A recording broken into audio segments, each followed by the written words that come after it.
Suami tentaraku yang dingin. Terima kasih yang sudah setia menonton channel kami.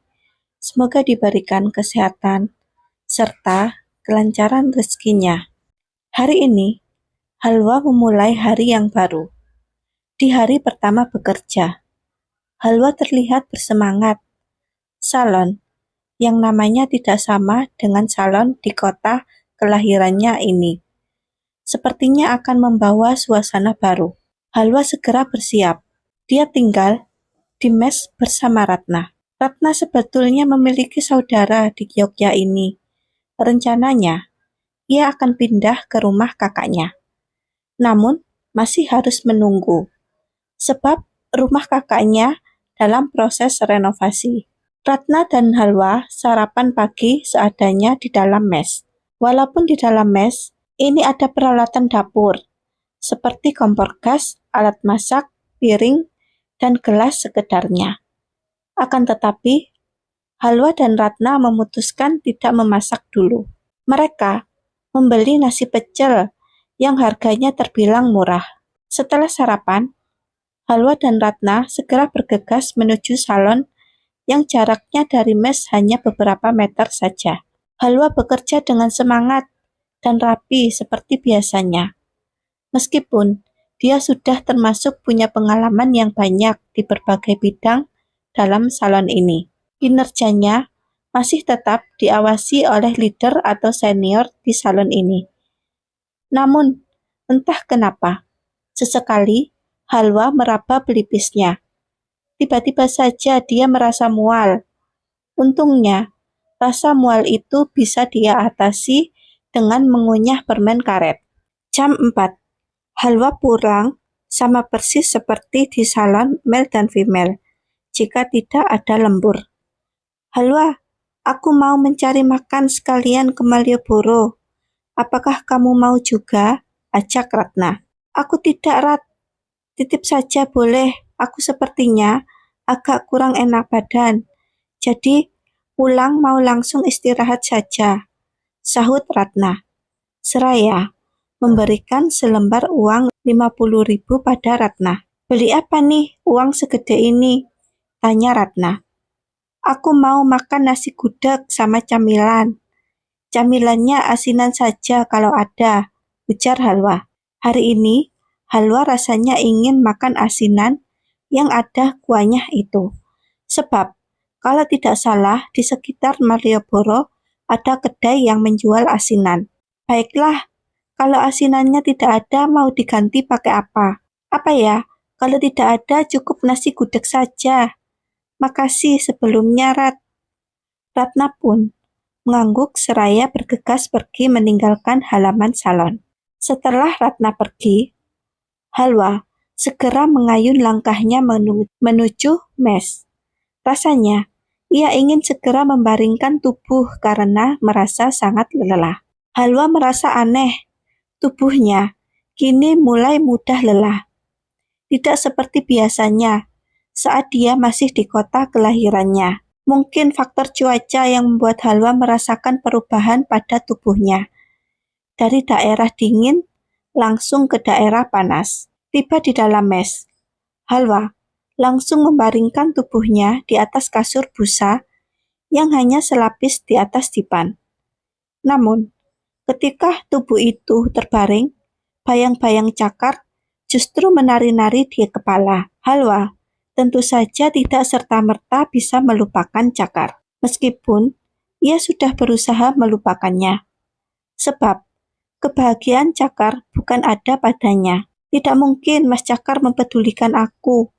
Dia pasti sangat senang akan kepergianku, pikirnya, seraya berusaha membuang jauh-jauh bayangan cakar dari kepalanya.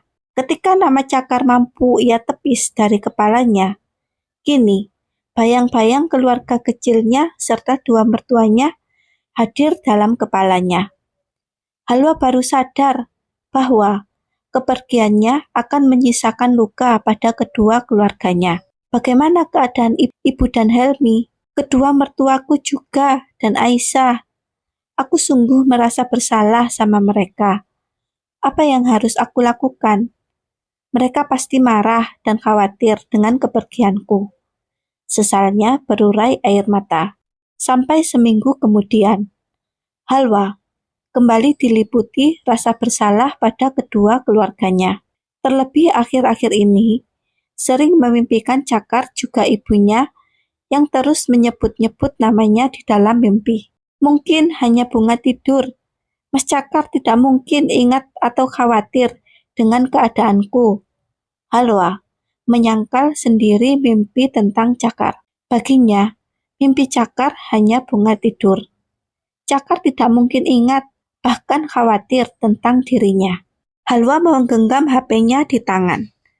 Dengan nomor baru ini, rasanya ia menghubungi adik semata wayangnya, Helmi, memberitahu keadaannya saat ini dalam keadaan sehat walafiat.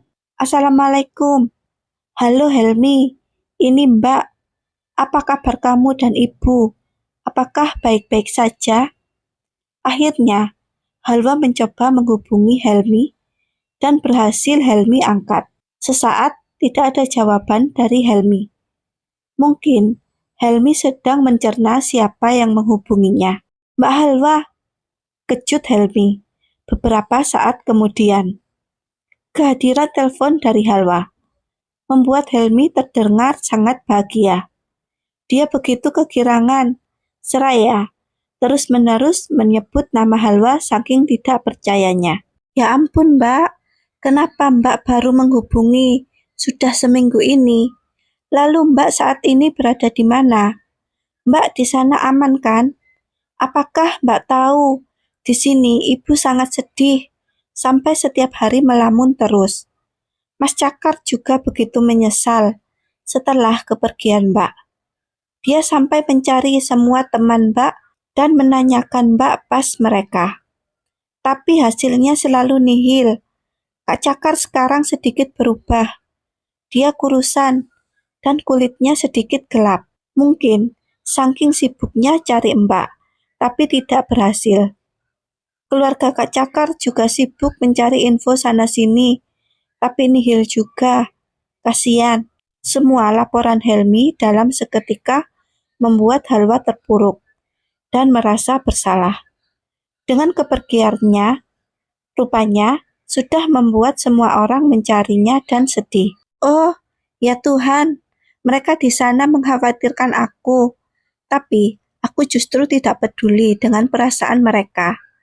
Ibu dan kedua mertuaku serta adik iparku. Mereka mencariku dan mengkhawatirkan aku. Mas Cakar juga. Dia selalu mencari aku.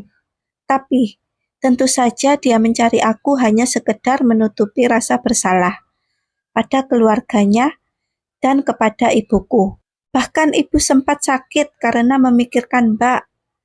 Mbak harusnya memberitahu kami jika akan pergi, supaya kami tidak kepikiran.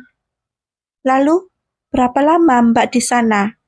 Terus bagaimana dengan hubungan Mbak dengan Kak Cakar? Mbak, kembalilah. Jangan membuat kami semua panik. Apalagi Mbak masih punya ikatan pernikahan dengan Kak Cakar. Helmi sedikit mengomelinya. Tentu saja, semua omelannya bentuk sayang dan khawatir, karena hampir seminggu Halwa tidak menghubunginya. Sementara, nomornya yang selalu dihubungi Helmi sudah tidak aktif dan berada di luar jangkauan. Halwa merasa tercubit dengan omelan Helmi yang notabene seorang remaja yang belum memahami arti rumah tangga.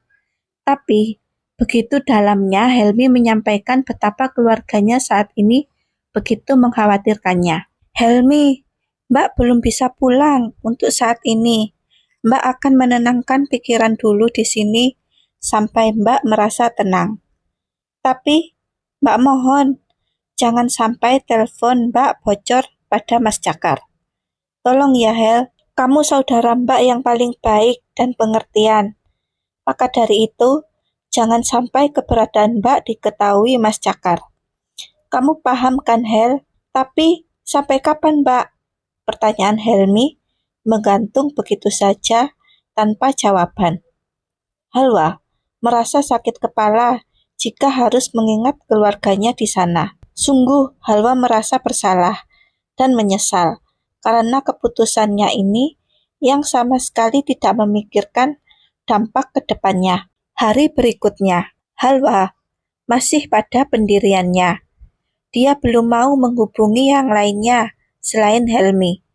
Namun, entah bagaimana ceritanya, tiba-tiba telepon kantor dihubungi Bu Desi, sang pemilik salon. Ingin berbicara dengan Halwa. Halo Halwa, sudah beberapa kali suami kamu mencari kamu ke salon dan menanyakan kamu. Tapi saya jawab tidak tahu seperti apa yang kamu bilang. Saya berpatokan pada ucapan kamu. Kalau kamu sebenarnya memberikan surprise untuk suami kamu. Saya sempat kasihan sama suami kamu. Dia sampai bolak-balik ke salon dan berharap kamu berada di salon. Wajahnya kini terlihat layu dan sedih. Tega banget kamu Halwa, memberi surprise sampai membuat suami kamu jadi kurus.